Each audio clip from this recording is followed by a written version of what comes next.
నకిలీలను చేరదీసిన CM KCR అసలు యోధులకు క్షమాపణలు చెప్పాలని వేదిక కన్వీనర్ చెరకు సుధాకర్ డిమాండ్ చేశారు. తెలంగాణ కోసం సుదీర్ఘ పోరాటం చేసిన వారిపై నకిలీ పోరాట యోధులు దాడులు జరగడం పట్ల తెలంగాణ ఉద్యమ వేదిక ఆందోళన వ్యక్తం చేసింది. ఈ సందర్భంగా సుధాకర్ మాట్లాడుతూ తెలంగాణ పోరాట యోధులంతా ఏకం కావాలని, ఇందుకోసం తమతో కలిసి రావాలని పిలుపునిచ్చారు. జూన్ 2న కొత్త పార్టీని ఏర్పాటు చేయనున్నట్లు ఆయన ఈ సందర్భంగా తెలియజేశారు.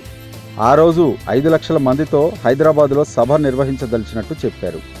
మహేశ్వరం ఎమ్మెల్యే తీగల కృష్ణారెడ్డి తెలంగాణ పోరాట యోధులపై దాడులకు పాల్పడుతున్నారని, దీనిపై సీఎం కేసీఆర్ సమాధానం చెప్పాలి అని డిమాండ్ చేశారు.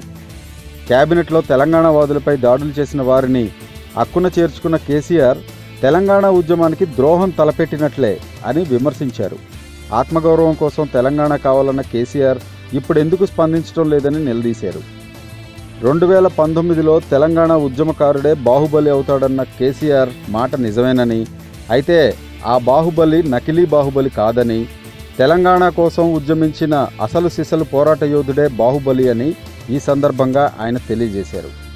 వేదిక అధికార ప్రతినిధి తురువి శ్రీనివాస్, అనిల్ రెడ్డిలు కూడా ఈ సమావేశంలో పాల్గొన్నారు.